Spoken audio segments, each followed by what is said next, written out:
안녕하세요. 오늘도 사연살롱을 찾아주셔서 감사합니다. 저는 결혼 4년 만에 싱글로 돌아온 40대 초반 여성입니다. 다행히 전 남편과 사이에는 아이는 없어요.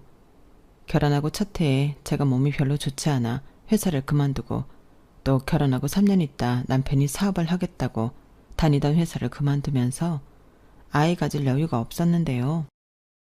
그래서 이혼을 결심하기까지 많은 고민은 하지 않았던 것 같아요.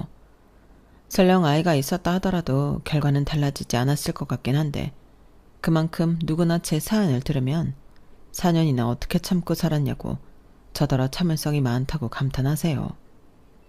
그리고 지금 생각하면 제가 바빠서 그랬지 이혼은 언제고 할 제 숙명과도 같았는데 지금부터 그 이야기를 들려드릴게요. 우선 저와 남편은 30을 넘기고 만난 케이스입니다. 소개로 만났는데 남편이 자상하고 착해서 좋았어요. 제가 원래 나쁜 남자보다는 착한 남자를 좋아하는 편인데 여기서 착하다는 건 결코 우유부단하고 거절을 못해 손해보는 그런 남자를 말하는 건 아니에요.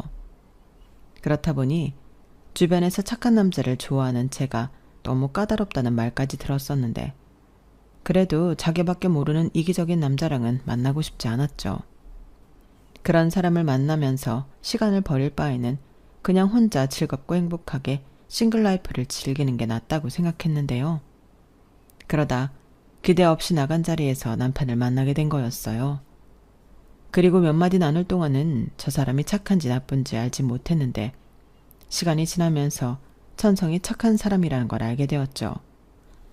일단 아들인데도 떨어져 지내는 부모님에게 잘하려 노력했고 손해는 보지 않으면서 배려와 친절은 몸에 배어 있었는데 순간 이 사람이구나 싶더라고요.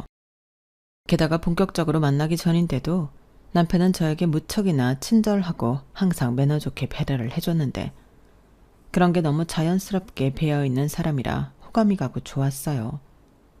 남편 역시 제 성격이 시원시원하고 호불호가 분명히 알기 쉽다며 좋아했는데 남편이 30이 넘어서도 여자친구가 없던 이유가 여자들이 하는 말을 이해할 수 없었기 때문이라고 했어요.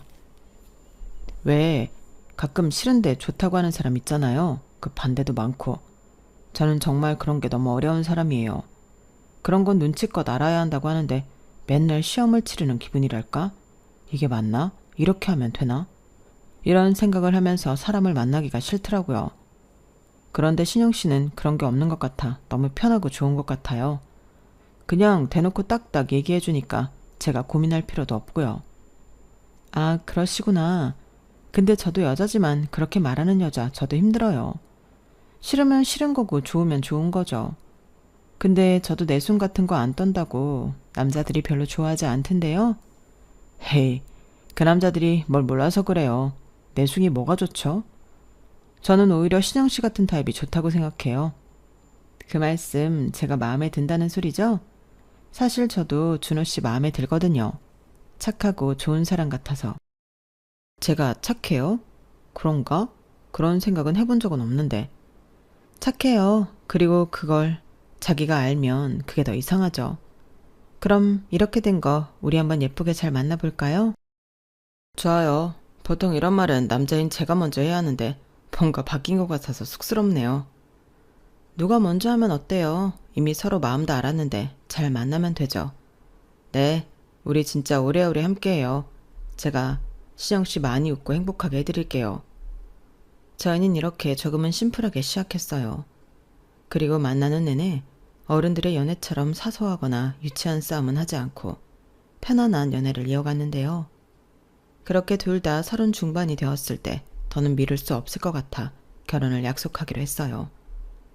그리고 남편이 살던 월세 보증금과 제가 살던 전세 보증금을 합쳐 저희는 1억 8천짜리 빌라 전세를 얻어 신혼 살림을 차렸고 남은 돈으로 혼수하고 결혼식 준비를 했어요. 그러니까 양가에 똑같이 금전적인 도움은 받지 않았는데요. 저희 친정도 그렇고 시부모님도 지방 소도시에 살고 있으셔서 큰 여유는 없으셨어요. 그리고 나이도 어린 것도 아니고 찰대로 차서하는 결혼인데 부모님한테 손 벌려서 결혼하는 건 아닌 것 같았는데 남편도 제 의견에 좋다고 했죠. 여기서 참고로 남편은 그때 당시 대기업은 아니었지만 꽤 규모가 있는 회사에서 월 400만 원은 벌고 있었어요. 그에 반면 저는 이거 저거 다 합쳐 월 300 정도는 벌었지만 기본급만 따지면 200만 원이 조금 넘을 뿐이었는데 그래도 둘이 합쳐 월 5, 600만 원을 버는 거니 저는 제가 열심히 저축하고 모으면 대출 조금 껴서 집도 사고 아이도 낳고 남들처럼 평범하게 잘 살 수 있을 거라고 믿어 의심치 않았어요.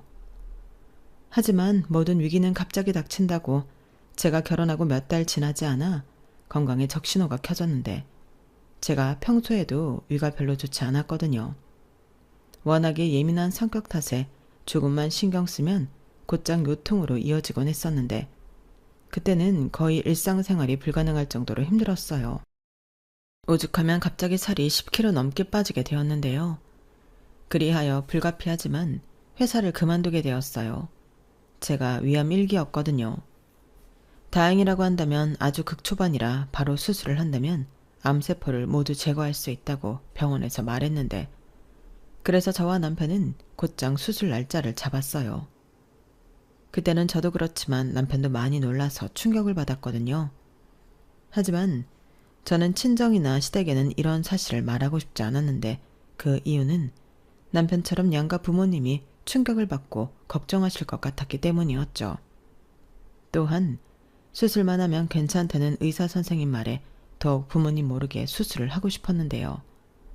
이럴 때 법적인 보호자인 남편이 있어서 다행이라는 생각까지 들었죠. 그렇게 저는 최대한 빠른 시일에 수술을 받았어요. 다행히 회복도 빨랐고 병원에도 그다지 오래 있지는 않고 집으로 돌아올 수 있었는데 여기서 문제는 제가 암수술을 받았다는 사실을 모르는 시어머니가 제가 시집 온 지 얼마 되지도 않았는데 회사를 그만뒀다는 사실에 불만이 많으셨다는 거였어요. 당연히 제 사정을 모르면 오해하실 수도 있는 일이지만 남편이 애둘러서 와이프 건강이 좋지 않아 그렇게 됐다고 재차 말씀을 드렸는데 시어머니는 젊은 게 아프긴 뭐가 아파. 그리고 얼마나 아프면 회사까지 그만둬. 뭐 죽을 병이라도 걸렸다냐? 이렇게 말씀하시면서 저를 아주 괘씸하게 여기셨어요. 그러자 남편은 식은땀까지 흘려가며 엄마도 참 사람이 아파서 쉬는데 그런 말이 어딨어. 죽을 병이라니. 그런 말 함부로 하지 마. 내가 아파서 회사 그만둔다고 해도 엄마 그렇게 말할 거야? 이렇게 제 편을 들기도 했는데 시어머니는 아들의 말에도 굴하지 않으셨어요. 심지어 아유 네가 아주 네 마누라 편든다고 용쓴다. 아직 그 나이면 창창할 때야. 뭐가 얼마나 아프다고 회사까지 관둬. 내가 좀 쉬는 거라고 하면 말도 안 해. 근데 아예 그만뒀다며. 그건 좀 이상하지. 아무리 생각해도 걔 일부러 그러는 것 같다. 네 등에 빨대 꽂고 편하게 살려고 그러는 거야. 라고 하시며 제가 일하기 싫어서 당신 아들과 결혼했다고 생각하셨는데 남편이 그 말에 펄쩍 뛰더군요. 결국 남편은 엄마 진짜 그럴 거야? 신영이 그런 여자 아니야. 지금 살도 얼마나 많이 빠졌는지 알아? 사실 신영이가 말하지 말라고 했는데 신영이 암이었어. 이렇게 제 병에 대해서 시어머니에게 알렸어요. 나중에 남편이 미안하다고 하긴 했는데 오죽 자기도 답답했으면 그랬을까. 저는 잘했다고 했죠. 솔직히 병을 숨기는 건 시어머니도 걱정을 하실 것 같아서 그런 건데 이렇게 도리어 꾀병이나 부리는 사람으로 몰릴 바에는 사실대로 이야기하는 게 낫겠다고 생각했어요. 하지만 그것도 어디까지나 제 착각이었는데 시어머니는 정말로 걱정을 많이 하셨죠. 근데 그게 제 걱정은 아니었어요.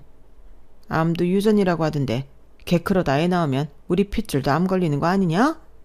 이렇게 아직 생기지도 않은 당신 핏줄 걱정을 하셨는데 저러는 것 보면 시어머니는 결코 친정 엄마가 될 수 없다는 걸 뼈저리게 실감하게 되더라고요.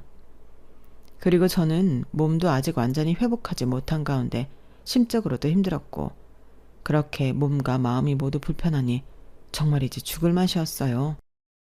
그런데 무슨 확인 사살이라도 하고 싶으셨는지 시어머니는 본인 눈으로 직접 확인해야겠다는 듯 저희 집에 올라오셨는데요.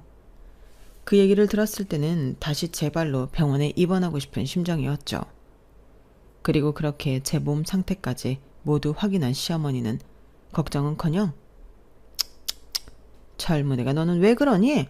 몸 관리를 어떻게 했길래 그 나이에 암에 걸려? 라고 저를 꾸짖듯 말씀하셨는데요. 이건 뭐 걱정인 건지 제 탓을 하시는 건지 가뜩이나 힘든 저에게 눈치까지 주시는 시어머니셨어요. 또 아픈 며느리가 당신 아들 굶기는 거 아니냐고 걱정이 이만저만이 아니셨는데 그날부터 3일 내내 시어머니는 남편 먹일 반찬만 잔뜩 만들어 놓고 댁으로 내려가셨죠. 그때도 참 서럽고 황당했는데 시어머니는 가시던 날까지도 저에게 그러셨어요. 근데 너 퇴직금은 받았지? 다른 게 아니고 우리도 건강검진 뭐 그런 것 좀 받아보고 싶어서. 요즘은 자식들이 부모 건강 챙긴다고 그런 것도 대신 예약해주고 그런다는데 너 집에 쉬는 김에 우리 건강검진 예약 좀 해다오. 그 정도는 해줄 수 있지?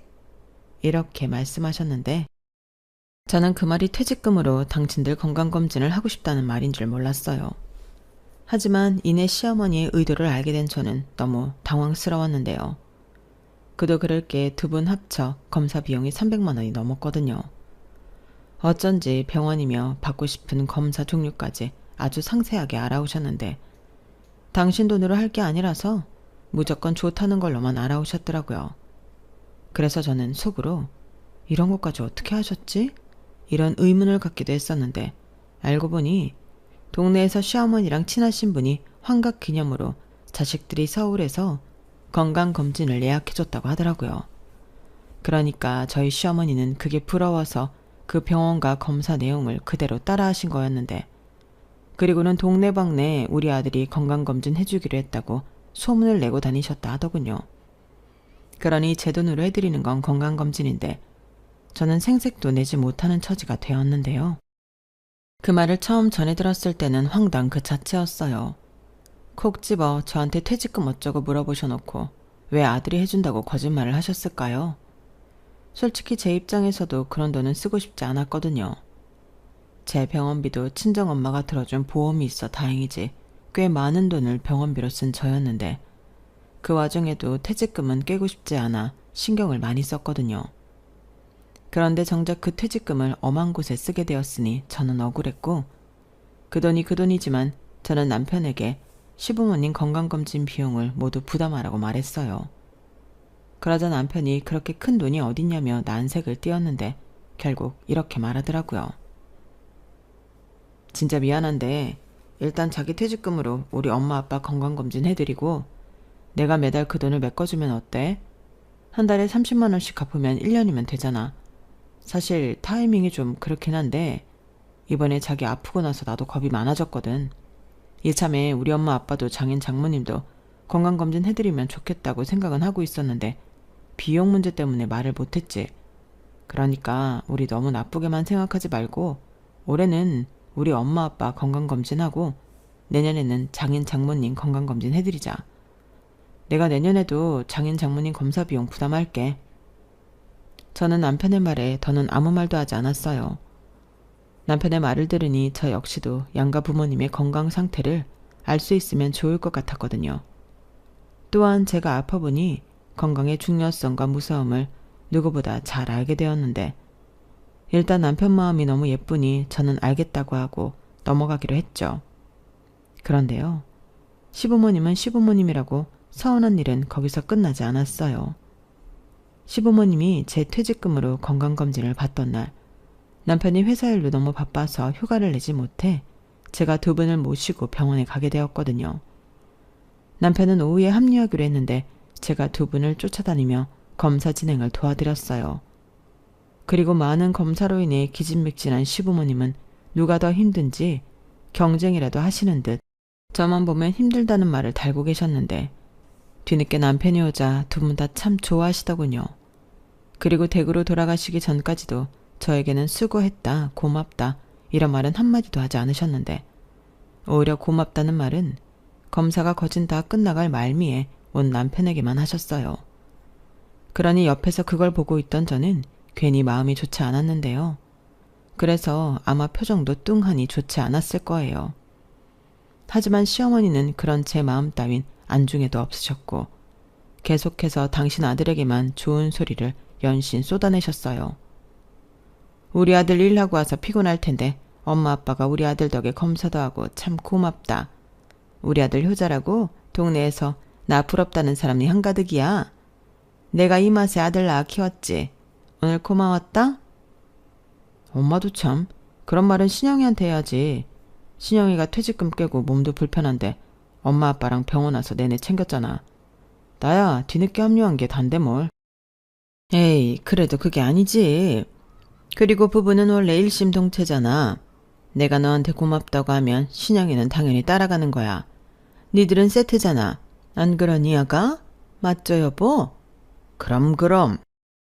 그리고 너도 말이야. 아무리 네 처가 예뻐도 엄마가 우리 아들한테 고맙지 며느리한테 고맙겠니? 너도 너무 그런 거 따지고 그러지 마라. 괜히 공처가 갖고 보기 나빠. 그럼 엄마는 버스 시간 다 됐으니까 이만 갈게. 우리 아들 피곤할 텐데 얼른 들어가서 쉬어. 오늘 수고했다 아들. 가요 여보. 진짜 황당하죠. 정작 며느리 돈 갖다 본인들 하고 싶은 거 하셨으면서 세트 취급이 무슨 경우냐고요. 그래서 저는 다시는 제 돈으로 시부모님을 위해 무언가 하는 일은 없다고 다짐하고 또 다짐했어요. 유치하지만 남편한테도 이야기했죠. 그러자 남편도 그래, 우리 부모님이 뭘 또 해달라고 하시겠어. 이게 마지막이지. 자기야, 정말 고맙고 미안해. 앞으로 내가 더 잘할게 라고 말하며 제 기분을 풀어주려 노력했는데요. 그러니 저 역시도 기분을 풀 수밖에 없었죠. 그리고 그 뒤로는 제 건강 회복에만 집중했고 시간이 지남에 따라 저는 누가 보면 전혀 암 환자라는 걸 모를 정도로 건강을 많이 회복했어요. 당연히 일상으로 돌아갈 수 있었고요.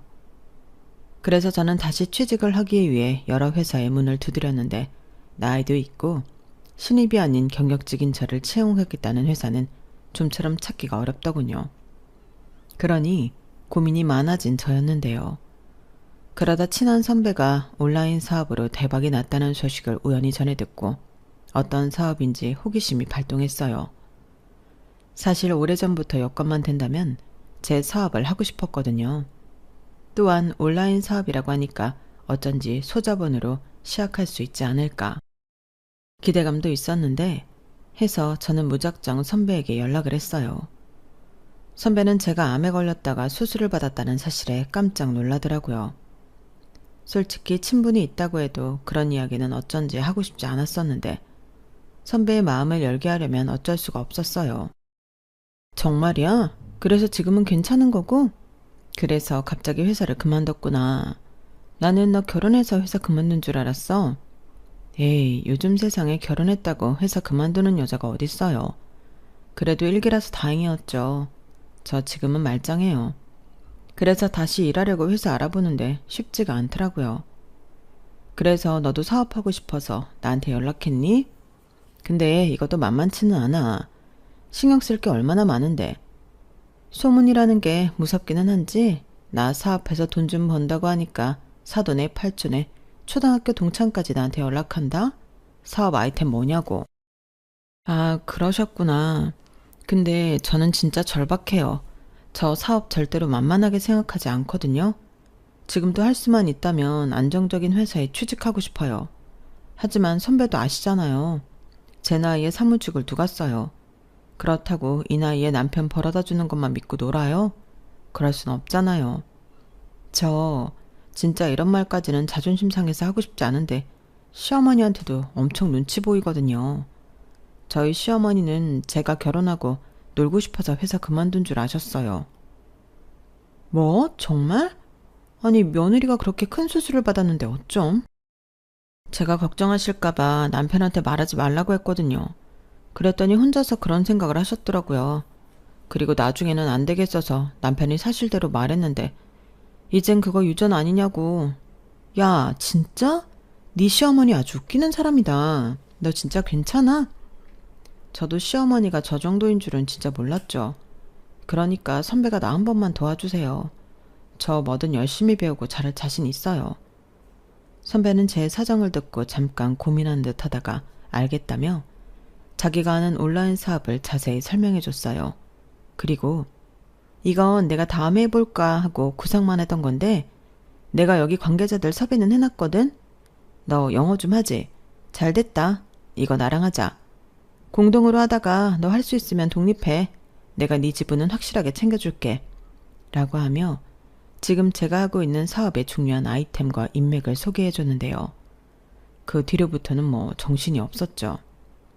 아는 것보다 모르는 게 훨씬 많았기 때문에 아이가 걸음마 배우듯 아주 기본적인 것부터 저는 공부하기 시작했어요.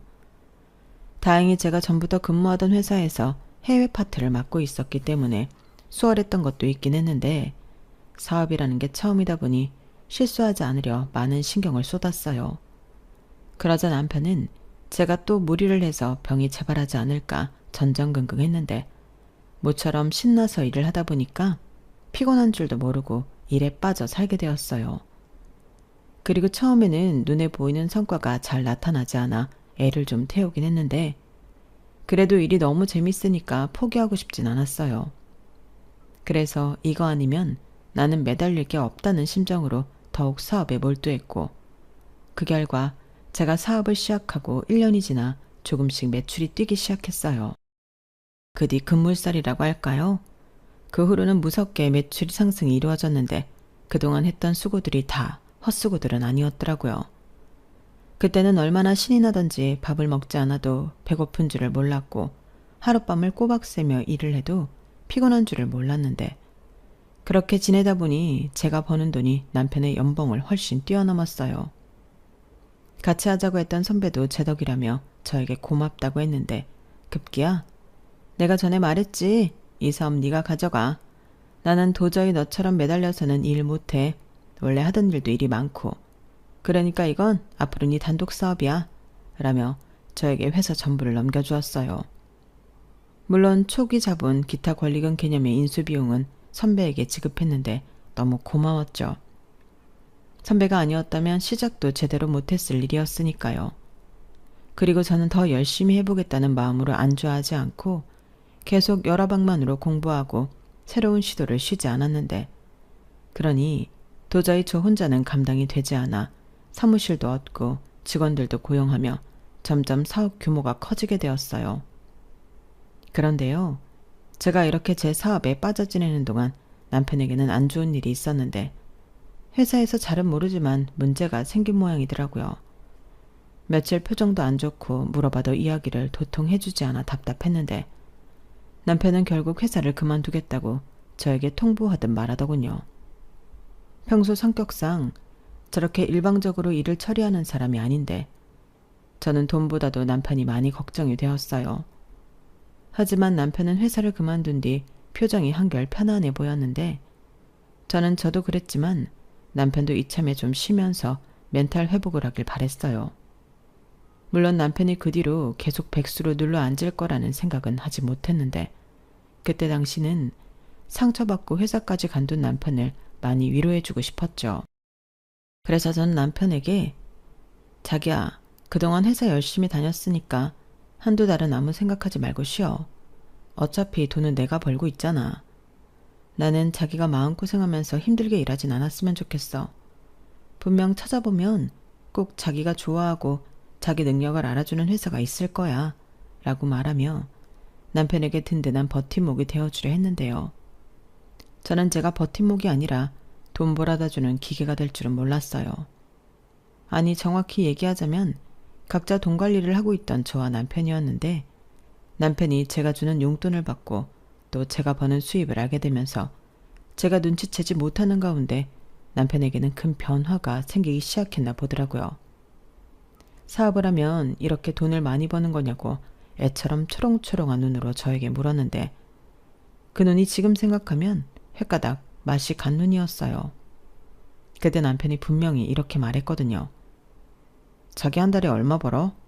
와, 우리 진짜 금방 부자 되겠다. 자기야, 나도 사업할래? 이러는데 저는 정신이 반쯤 나간 남편을 보고 위험 신호 같은 걸 느꼈어요. 저 인간 저대로 두면 안 되겠다. 이런 감이 빡 하고 오더라고요. 그래서 황급히 자기야 정신 차려. 사업 절대 쉬운 거 아니야. 나 밤새서 일하는 거 봤잖아. 그리고 사람마다 잘하는 게 다른데 내가 볼 때 자기는 조직 생활이 더 잘 어울려. 사람들도 잘 따르고 자기가 또 사람을 잘 아우르고 그니까 조금 쉬었다가 다시 회사 알아봐. 이렇게 최대한 좋게 포장해서 남편에게 말했는데 남편은 전혀 제 말을 귀담아 듣지 않았어요. 오히려 제가 하니까 자기도 잘할 수 있을 거라고 생각하는 듯 제 일을 만만하게 보는 것 같았는데요. 그 뒤로는 아주 개차반이었어요. 당연히 구직 활동은 하지 않았고 제가 주는 돈에 철저히 의지하며 흥청망청 살았는데 그러면서 자기도 사업을 할 거라며 사업 구상을 하는 중이라고 헛소리를 하더라고요. 또 실직자 주제에 자기 부모한테 주는 용돈도 제가 준 돈에서 보내드렸는데요. 나중에 계좌를 확인하니 원래 남편이 40만 원씩 보내고 있던 용돈이 80만 원으로 올라가 있었어요. 아니, 자기가 버는 돈이 없으면 줄이든지 당분간은 못 드린다고 해야 하는 거잖아요. 그런데 그런 말은 하지도 않고 그냥 2배로 올려버렸더라고요. 그러면서 기세등등하게 자기야, 걱정하지 마. 자기가 돈 잘 벌어서 용돈 올려드리는 거라고 이미 말 다 해놨어. 엄마가 얼마나 좋아했는지 알아? 아마 자기한테도 고맙다고 할 거야. 라고 하는데 저 인간이 원래 저렇게 대책이 없는 인간이었나. 저는 낯선 남편의 모습에 당황했어요. 그리고 제가 돈을 잘 번다는 말을 들은 시어머니는 시도 때도 없이 전화를 하셔서 뭐가 필요하다, 뭐가 갖고 싶다, 뭘 해야 하는데 돈이 부족하다고 돈을 보내라고 하셨는데 나중엔 핸드폰 액정에 시어머니라는 글자가 뜨면 심장이 벌렁거렸어요. 그래서 언제부턴가 시어머니 전화는 잘 안 받게 되더라고요. 그러자 자기 전화를 일부러 안 받았다고 어찌나 또 노발대발 하시는지 나중에는 그러지 말고 그냥 내가 자유롭게 쓸 수 있는 신용카드 하나 만들어줘라. 그럼 내가 너한테 전화해서 아쉬운 소리 안 해도 되잖아. 이왕이면 한도도 높게 해서 줘. 이럴 때 며느리 덕 보는 거지. 내가 또 언제 이런 호사를 누리겠니? 동네 사람들이 내가 제일 부럽대. 고맙다. 내가 요즘은 진짜 살맛이 난다니까. 이젠 나도 힘들게 농사 안 지으려고. 라며 아예 재놓고 제 등에 빨대를 꽂겠다고 선언하셨는데 어이가 없었어요. 정작 저희 부모님은 제가 힘들게 번 돈 쓰기 아깝다고 받지도 않으시는데 자기들이 무슨 염치로 저러는 건지 점점 인간들이 싫어지더라고요. 그러니 제가 그 인간들에게 좋은 소리가 나가겠어요? 당연히 그때부터는 이쪽 저쪽 잡음이 생기기 시작했죠. 그리고 시어머니는 정말 웃기는 사람이었는데 저한테는 고맙다고 하긴 하셨지만 동네에는 아들 돈이라고 자랑자랑을 하고 다니셨나 보더라고요. 아니, 며느리 돈이 어떻게 아들 돈이 되냐고요. 그러니 당신 스스로도 개념을 상실하신 듯 제 돈을 당신 아들 돈처럼 편하게 쓰셨는데 나중엔 자기 생일엔 친구들이랑 해외여행을 가고 싶다며 저에게 그 여행 경비를 전부 부담하라고 하시는 거예요. 당연히 안 된다고 싫다고 단번에 거절했는데 시어머니는 아랑곳하지 않고 어디 동네 여행사에 가서 견적을 뽑아 저에게 사진을 찍어 보내셨어요. 근데 그 비용이 무려 2천만 원이 넘었고 저는 당장 남편에게 그걸 보여줬죠. 이거 봐봐. 내가 왜 어머님 생신에 이런 경비를 다 내야 해? 자기가 해. 자기 엄마잖아. 뭐? 자기 엄마? 아무리 그래도 그렇지 시어머니를 그렇게 부르면 어떡해? 우리 엄마가 생일이라고 기분 좀 내고 싶었나 보다.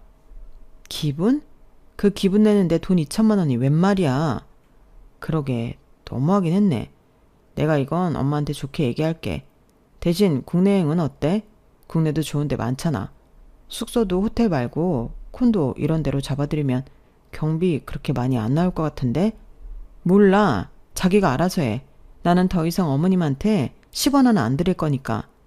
처음부터 내가 안 된다고 했잖아. 근데 자기가 멋대로 카드 만들어드리고 돈 보내드리고 이게 다 자기가 남의 돈으로 효자 노릇해서 그래. 뭐라고? 말이 좀 심하다. 남의 돈? 우리 부부잖아. 설마 치사하게 네 돈 내 돈 따지는 거야?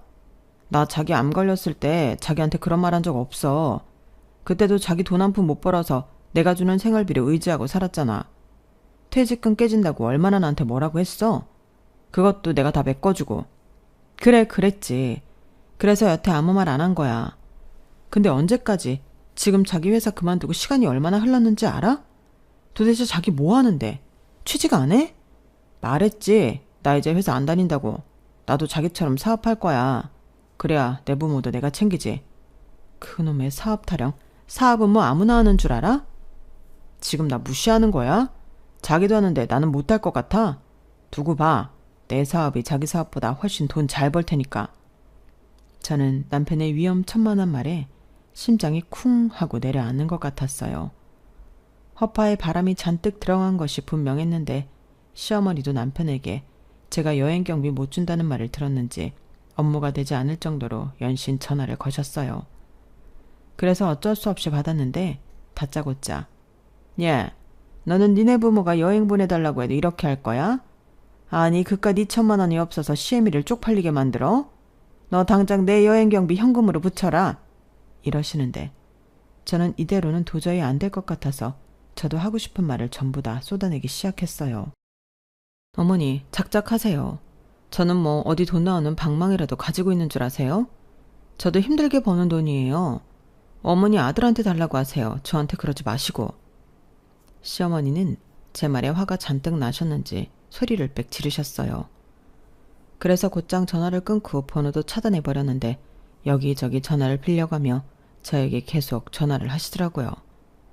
그리고는 제가 돈 좀 번다고 유세를 떤다며 제가 너무 기가 세서 남편이 저러고 주눅 들고 사는 거라고 헛소리를 연신하셨는데 저는 아랑곳하지 않고 지금까지 어머니가 쓴 돈을 계산해서 청구하겠다고 했어요. 그러자 갑자기 울먹이며 자기가 며느리한테 이런 수모를 겪게 될 줄 몰랐다고 징징거리기 시작했는데 저는 곧장 또 전화를 끊고 그 걸려오는 전화번호들을 죄다 차단해버렸어요. 그러자 비로소 평화가 찾아왔는데 시어머니는 저랑 통화가 되지 않으니 남편에게 전화를 걸어 신세한탄을 하셨나 봐요. 자기야, 엄마한테 전화가 왔는데 자기가 정말 우리 엄마한테 그동안 받아간 거 다 토해내라고 했어? 하도 돈돈돈거리시길래 그동안 가져간 돈이 얼마인지 아시라고 그렇게 계산해서 청구한다고 했어. 아유, 왜 그랬어? 우리 엄마가 심한 건 인정하는데 그래도 좀 말이라도 좋게 하지. 자기가 잘못했다고 먼저 사과하면 안 돼? 그래도 시어머니고 가족이잖아. 가족? 이게 가족이야? 나는 어머니가 나를 가족이라고 생각하지 않는 것 같은데 사과하기 싫어. 오히려 사과는 내가 받아야지. 그리고 따지고 보면 이게 다 자기 때문 아니야? 자기도 책임감을 좀 느껴야지. 취직을 하든 정말 사업을 하든 이젠 자기도 자기 앞가림을 좀 했으면 좋겠어. 그래야 어머니도 나한테 말고 자기한테 돈 얘기하실 거잖아. 나 진짜 너무 힘들어. 일이 힘든 게 아니라 이런 게 너무 힘들어. 진짜 너무하네. 그래, 알았다. 자기 마음 잘 알았어. 남편은 그 뒤로 저에게 완전히 등을 돌린 사람처럼 한마디도 하지 않았어요. 솔직히 신경은 좀 쓰였지만 옥이라도 발동해서 뭐라도 하길 바랬기에 그런 남편을 더 무시하는 데 신경 쓰지 않았어요. 그러자 남편도 뭘 하긴 하는지 바쁜 모습이 보였는데요. 어째 돈 얘기도 하지 않더라고요. 그리고 시어머니도 잠잠했는데 제가 차단을 풀지도 않았기 때문에 더 조용했죠. 그리고 반년 정도 흘렀을까? 결국 우려했던 일이 터지고 말았어요. 남편이 정말 사업을 하겠다고 돈을 여기저기 끌어다 쓰고 나중엔 그 돈 갚으려고 대출받아 주식도 했다가 빚더미에 올랐더라고요. 그 짧은 시간에 돈 8천만 원이라는 빚을 만들었는데 퇴직금은 이미 다 까먹고 없다는 것 같았어요. 자기야, 미안해. 나도 잘해보려고 한 건데 생각처럼 잘 되지가 않네. 자기 말이 맞았어. 사업이라는 게 정말 아무나 하는 게 아니더라고. 나도 자기처럼 돈 많이 벌 수 있을 줄 알았는데 미안해. 근데 정말 이젠 내 손에서 해결이 안 돼. 이번 한 번만 자기가 해결해 주면 안 될까? 내가 앞으로 취직하고 그 돈 다 갚을게. 저는 남편의 말을 듣고 속에서 열불이 터져 나왔어요. 아무리 참으려고 해도 화가 삼켜지지 않더라고요. 그렇잖아요. 돈 사고는 자기가 다쳐놓고 저더러 해결해달라고 하면 저는 뭐 돈나 마라 뚝딱 그 빚을 해결하나요? 그런데 남편은 저한테 말하면 다 되는 줄 아는 것 같아 더 열받더라고요. 그래서 싫다고 했어요. 네가 싼 똥 네가 치우라고. 어디 나가서 막노동을 하든 대리운전을 하든 배달을 하든 네가 해결하라고 매정하게 말했는데 남편은 화도 못 내고 풀이 잔뜩 죽어 있더라고요. 그 모습을 보는데도 어찌나 부하가 치미는지 그때 처음으로 이혼 생각을 했었더랬죠. 그런데 같이 산 정이라는 게 정말 있는 건지 사업 망하고 빚만 잔뜩 져서 빚쟁이한테 독촉받는 남편을 보는데 저도 많이 힘들더군요. 저도 그런 마음을 갖는 제 자신이 너무 싫었어요. 그리고 남편은 제 눈치 보느라 도와달라는 말도 하지 못하고 끙끙 앓았는데 한 달 사이에 마음고생을 심하게 해서인지 살이 많이 빠졌더라고요. 결국 저는 마지막이라는 심정으로 내키진 않았지만 남편의 빚을 갚아줬어요. 대신 매달 무슨 일이 있어도 이자를 뺀 원금의 일부를 저에게 갚기로 남편이 각서를 썼는데 남편은 저에게 돈을 갚기 위해서 구직 활동과 아르바이트를 동시에 했어요. 다행히 사업 실패와 빚더미에 올랐던 경험 때문인지 남편은 어느 정도 정신을 차린 것 같았는데 제 일이 바쁠 때는 저희 사무실에 나와서 제 일을 돕기도 했죠. 그리고 저는 남편에게 체크카드 한 장 주고 생활비로 쓰라고 했는데 제가 그때 정말 일복이 터져서 엄청 바빴거든요. 그래서 아직 취직 전인 남편에게 집안 살림을 맡겼는데 시어머니가 그 사실을 아시고는 또다시 난리가 났더라고요. 심지어 저랑 전화통화도 안 되니까 저희 집에 올라오셨는데 힘들게 일하고 겨우 집에 들어온 저에게 기다렸다는 듯 시어머니는 폭풍 잔소리를 하기 시작하셨어요. 너는 말이다. 아무리 돈 좀 번다고 해도 그렇지 집안 꼴이 이게 뭐니? 아무리 네가 사업하고 돈을 벌어도 주부잖아. 그럼 집을 이따위로 해놓고 살면 안 되지. 어머니 죄송한데요. 제가 요즘은 집에 오면 잠만 자고 바로 나가요. 오히려 집에 있는 시간은 어머니 아들이 더 많은데 그런 잔소리는 저 말고 어머니 아들한테 하시면 안 될까요? 지금 주부는 제가 아니라 어머니 아들이거든요. 뭐야? 네가 그러니까 내 아들이 기도 못 펴고 사업도 말아먹은 거야. 남자가 기가 살아야 하는데 네가 내 아들 기까지 다 잡아먹고 있으니까 얘가 되는 일이 없는 거라고. 우리 아들 너 만나기 전엔 안 그랬다? 운도 얼마나 좋았다고. 엄마 그만해. 집이 뭐가 어때서 그래. 지난번이랑 똑같은데. 신영이 피곤한데 괜한 트집 잡지 말고 엄마도 방에 들어가 자. 너도 좀 가만히 있어. 네가 이러니까 얘가 더 너를 무시하는 거야. 넌 네 마누라한테 무시당해서 좋니?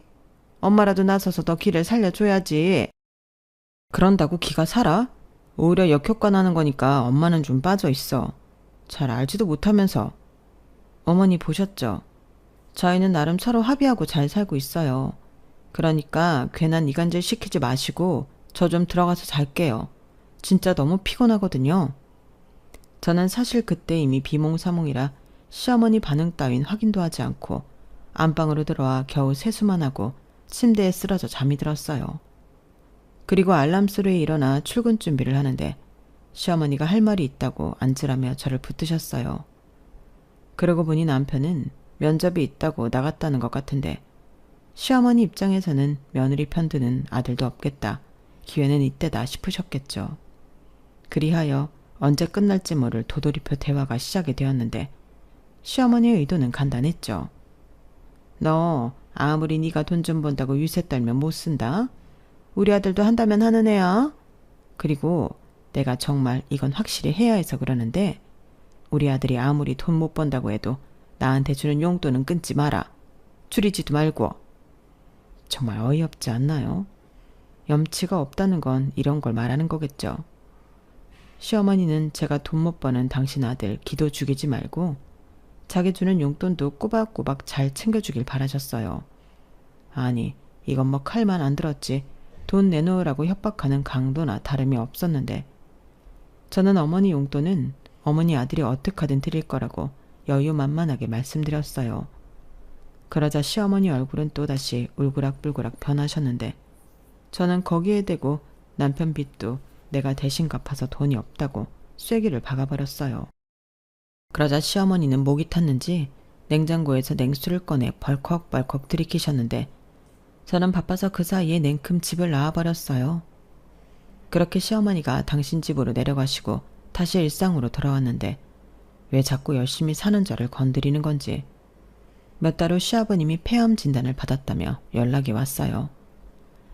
몇 년 전이긴 했지만 지난 건강검진 때는 아무 소견도 없었는데 몇 년 사이에 암이 발견되었다고 하더라고요. 수술도 서울에 있는 병원에서 해야 하지 않겠냐고 올라오셨는데 그 때문에 남편이 구직 활동도 접고 시아버님과 함께 병원에 다녔어요. 또 병간호도 남편이 하기로 했는데요. 어쩔 수 없었죠. 아들인데 자기 아버지 위해서 그러고 싶다고 하는 걸 뭐라고 할 순 없잖아요. 그래서 저한테 매달 갚는 돈도 보류해주고 일단은 시아버님 수술이 잘 되길 기다리고 있었는데 저희 시아버님 같은 케이스는 수술 후 어느 정도 체력을 회복한 다음에 항암 치료도 해야 한다고 하더군요. 수술로 전부 암세포를 제거할 수 없기 때문에 어쩔 수 없다고 들었는데요. 수술을 앞둔 어느 날 시아버님이 남편에게 그런 말을 하셨대요. 내가 생각을 좀 해봤는데 나 수술 받고 항암 치료 끝날 때까지 여기서 지내야겠다. 집이랑 병원은 너무 멀고 네 엄마 있는 집보다는 여기가 편해. 이참에 나도 아들 며느리 수발 좀 받아보자. 니들은 아직 애도 없고 형편도 넉넉하잖아. 라고 했다는데 효자 아들인 남편은 당연히 그러라고 하셨나 보더라고요. 하지만 제 생각은 좀 달랐는데 항암 치료가 언제 시작하고 끝날 줄 알고 시아버님과 불편한 동거를 할 수는 없었어요. 더욱이 대놓고 아들 며느리 수발 좀 받아보자고 하시는 시아버님에게 제가 해드릴 수 있는 건 전혀 없었고 차라리 시설을 알아봐 드릴 수는 있을 것 같았는데 시아버님이 무슨 그런 개 같은 소리를 하냐고 역정을 내셨어요. 그리고는 더럽고 치사해서 안 있는다며 수술받고 바로 댁으로 내려가신다고 하셨는데 또 시아버님이 시어머니에게 곧장 이야기를 하신 모양이더라고요. 그러니 그 길로 시어머니도 올라오셔서는 저를 들들 볶기 시작하셨는데요. 저를 아주 돈에 미쳐서 도리도 모르는 인간 말종이라고 막말을 쏟아내셨어요. 너 인간이 그러면 안 되지. 시아버지가 남이니? 너는 집안에 어른이 아파서 잠시 너희 집에 있다고 하는데 어쩜 그렇게 매정하게 안 된다고 거절을 할 수가 있어? 저는 현실적으로 말씀을 드린 거예요. 아들 며느리 수발 받고 싶다고 하시는데 그 이는 몰라도 저는 그렇게 못 해드리니까. 차라리 시설에 계시면 더 편할 수도 있고요. 진짜 너무하네 너무해. 너는 네 시아버지가 암에 걸렸다고 해도 이렇게 나올 거니? 독하다 독해. 그럼 네 아버지는? 네 아버지가 암에 걸렸대도 이렇게 나올 거야? 너 똑똑히 들어. 내 남편 죽으면 다 네 탓이야. 내가 너 가만두지 않을 거야. 알겠어? 아무래도 네가 우리 집에 오고 나서 재수가 엄붙은 것 같다. 암에 걸렸다고 했을 때 가차없이 버리는 건데 내가 마음이 약해서 그걸 못해 지금 이 꼴을 보고 있는 거지. 뭐라고요? 아, 그게 어머니 진심이시구나. 알겠어요. 그럼 지금이라도 저 버리세요. 저는 괜찮으니까. 솔직히 좀 버거웠거든요. 그래도 착한 남편 하나 보고 여태 참았는데 더는 못하겠네요. 착하면 뭐하나요? 능력도 없는데. 제가 어머니 아들비 갚아준 거 아시죠? 저 그 돈부터 청구해서 받아야겠어요. 어디 그뿐인가요? 어머님이 저한테 뜯어간 그 돈들도 다 받아야죠. 그럼 서로 이야기 잘 된 줄 알고 남편이랑 빨리 헤어질게요. 그럼 어머님도 너무 좋겠죠? 저는 시어머니의 말에 옳았구나 잘됐다 생각하고 바로 내질렀어요. 솔직히 남편 빚 갚아주고 이혼 생각을 완전히 떨쳐내지 못했거든요. 그래도 남편이 정신 차리고 예전으로 돌아간다면 희망이 있지 않을까 생각했는데 희망은 오히려 다른 곳에서 없다는 걸 다시금 깨달았어요. 저 시부모라는 인간들은 아마도 죽을 때까지 저 나쁜 버릇을 못 고칠 것 같았거든요. 그리고 효자 아들인 남편 때문에 저까지 피보는 날이 분명 있을 것만 같았는데 저는 기회가 있을 때 얼른 도망치는 게 상책이라고 판단했어요. 그리고 남편은 자기도 모르게 이혼하게 생겼으니 자기 부모한테 따지듯 난리가 났는데요. 당연하죠. 저랑 이혼하면 자기는 지금 완전 빌탈털인데 제가 대신 빚 갚아준 것도 그냥 넘어가지 않을 거니까 남편은 최대한 이혼만큼은 물러야겠다고 필사적이었어요. 하지만 제 마음은 이미 건널 수 없는 강을 건너버렸고 같이 살던 빌라 보증금 중에 제 돈이 많은 점과 남편 빚 갚아준 돈이 있으니 저는 이 집에서 그들을 내쫓기로 마음을 먹었어요. 무릎도 꿇고 빌기까지 하는데 저는 그 꼴이 보기 싫고 시부모님은 애가 끓고 난장판이 따로 없었죠. 그러자 시어머니는 그제야 사태 파악이 됐는지 안방 문 앞에서 미안하다고 사과를 하셨는데 저는 아무런 반응을 하지 않았어요. 오히려 저들을 내쫓든 내가 나가든 일단 저들과 떨어져 있어야겠다는 생각뿐이었는데 저는 남편에게 최대한 빨리 합의 이혼을 하자고 말했어요. 그러자 남편은 당연히 싫다고 했는데 제가 좀 성격이 극단적이라 합의 이혼하지 않으면 니네 엄마가 지금까지 나한테 했던 거 경찰에 고발하겠다고 했어요. 일 못하게 전화로 방해한 것부터 막말로 사람 모욕 준 것까지 전부 엮을 수 있는 건 죄다 엮어 이혼할 때 위자료도 다 챙길 거라고 했는데 그러자 남편은 협의 이혼 서류에 도장을 찍었어요. 그리고 끝까지 정말 이렇게 해야겠냐며 눈물바람을 했는데 아버지는 아프고 자기는 이혼당하고 자기가 어떻게 살겠냐고 자기 좀 살려달라고 애원하더군요. 솔직히 그때는 좀 마음이 흔들리긴 했어요. 이혼하고 싶은 마음은 변함이 없는데 이혼하는 시기가 저 사람한테는 너무 가혹한 건 사실이니 제가 좀 너무했나? 그런 생각도 들었는데 하지만 기회가 아무 때나 오는 건 아니잖아요. 그래서 저는 흔들리는 마음을 다시 잡고 제 결혼 생활의 종지를 마침내 찍었어요. 아이도 없고 워낙에 남편의 실직 기간이 제 실직 기간보다 길어 분할할 재산도 없었는데 각자 가지고 온 거 가지고 가면 되는 거라 저는 남편 빚 갚아준 것을 역시나 그 보증금에서 전부 챙겼어요. 그러고도 남편의 빚이 한 2천만 원 정도 남았는데 이 인간은 그 돈을 다 갚으면 제 마음이 돌아설 줄 알았는지 착실하게 돈을 보내주더라고요. 하지만 제 마음은 전혀 그럴 생각이 없었는데 저는 남편과 살던 그 빌라를 정리하고 사무실 근처에 오피스텔을 얻어 이사를 했어요. 그리고 그때부터는 방해하는 사람도 없으니 일과 제 여가 시간을 병행하며 지금까지 나름 잘 지내고 있는데 전 남편이 된 그 남자는 머물 곳이 없어졌으니 고향으로 간 모양이었어요. 여기서 부모님이랑 농사를 짓는 건지 아니면 다른 일을 하는 건지 모르겠지만 저는 통장에 찍히는 돈으로 그 사람의 생사를 확인하곤 합니다. 그리고 최근에는 시아버님의 병원비 때문에 집도 날리게 되었다는 소식도 듣게 되었는데 시어머니가 다시 저랑 잘해봐서 돈을 좀 뜯어오라고 하시는 모양이었어요.